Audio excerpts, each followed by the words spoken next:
Кайненем аябай көп жылга чейин көзү өткүчөктү колдоду.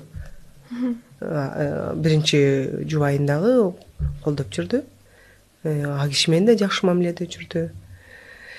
Биз башында ошо кабыл албай жүрдү. Мен азамат экен дедим. Мен кайнемди бааладым ошол кадамын. Анан бирок кийин бул жактан жолдошумдун эрктүүлүгү, чечкиндүүлүгү ойноп кетти да. Жолдошум айтты, мен Аселди жакшы көрөм деди. Ушинтип айтыптыр да. Просто орто жолдо биз ошо жолдошум экөөбүз ажырашабыз деп 2,5 жолго түштүк.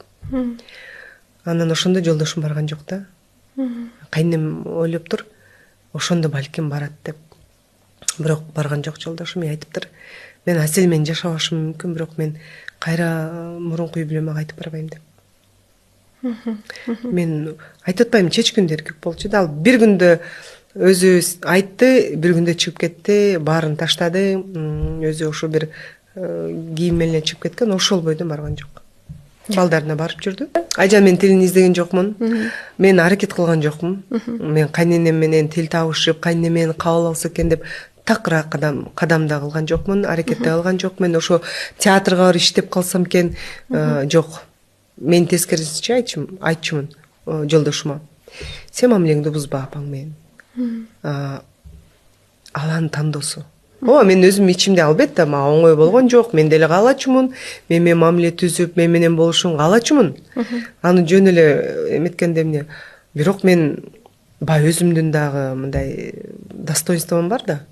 Аны мен айтчумун, кааласа келсин апаң. Тамам жасап тосуп алам. Бирок мен аракет кылбайм деп айткам. Көрө алабы, көрө алат. Көрө албайбы? Маселе жок. Тагдыр экен. Ошо катышып, жашнакай жүрө берсин.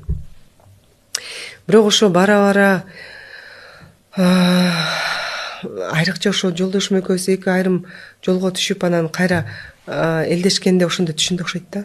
Жолдошумдун мага болгон мамилесин, менин ага болгон сезимимди түшүндү да.